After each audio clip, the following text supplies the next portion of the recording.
জয় বাংলা, জয় বঙ্গবন্ধু। রাষ্ট্রপতির পদ ছাড়ার পর এবার নতুন প্রশ্ন, আইনি জটিলতা বা গ্রেপ্তার হতে পারেন কি সদ্য সাবেক রাষ্ট্রপতি মোহাম্মদ শাহাবুদ্দিন? রাজনৈতিক অঙ্গনে এখন এই নিয়ে চলছে জোর আলোচনা।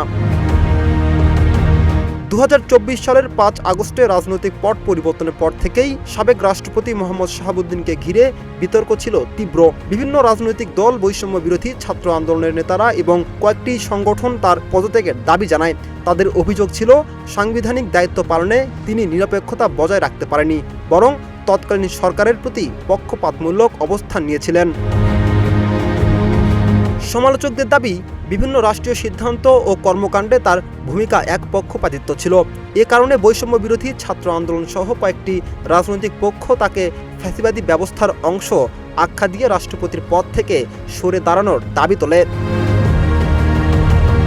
পরে ক্ষমতাচ্যুত সাবেক প্রধানমন্ত্রী শেখ হাসিনার সঙ্গে কথিত ফোন আলাপের বিষয়টি সামনে আসার পর শুরু হয় নতুন বিতর্ক।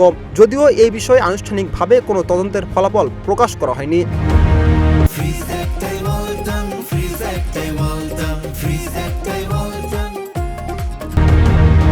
পদত্যাগের পরপরই সাবেক রাষ্ট্রপতি মোহাম্মদ শাহাবুদ্দিনকে গ্রেপ্তারের দাবিতে বিক্ষোভ মিছিল করেছে ইনকিলাব মঞ্চ। এদিকে জুলাই আগস্ট গণ অভ্যুত্থানের সমন্বয়ক এবং এনসিপির আহ্বায়ক বলেছেন, শুধু পদত্যাগ করলেই হবে না, তাকে গ্রেপ্তারও করতে হবে। আবার সাবেক রাষ্ট্রপতি চুপ্পুকে সেফ এক্সিট দিলে রাজপথে নামার হুঁশিয়ারি দিয়েছে এনসিপি। এছাড়াও সামাজিক যোগাযোগ মাধ্যম থেকে শুরু করে বিভিন্ন মহলে সাবেক রাষ্ট্রপতি মোহাম্মদ শাহাবুদ্দিনকে গ্রেপ্তারের দাবিতে নিজেদের মতামত প্রকাশ করছেন অনেকে। তবে আইন বিশেষজ্ঞরা বলছেন, রাষ্ট্রপতির পদ ছাড়লেই কাউকে গ্রেপ্তার করা যায় না।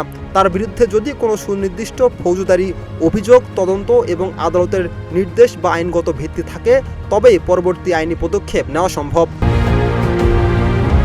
অর্থাৎ মোহাম্মদ শাহাবুদ্দিনের বিরুদ্ধে রাজনৈতিক সমালোচনা থাকলেও তিনি গ্রেপ্তার হবেন কিনা সেটি নির্ধারণ করবে তদন্ত, আইন শৃঙ্খলা বাহিনীর পদক্ষেপ এবং আদালতের প্রতিক্রিয়া, রাজনৈতিক আলোচনা নয়। তাই রাষ্ট্রপতির পদ ছাড়ার পর তার ভবিষ্যৎ ঘিরে জল্পনা অব্যাহত থাকলেও শেষ কথা বলবে দেশের আইন ও সংবিধান। রাকিব হাসান, ইত্তেফাক নিউজ।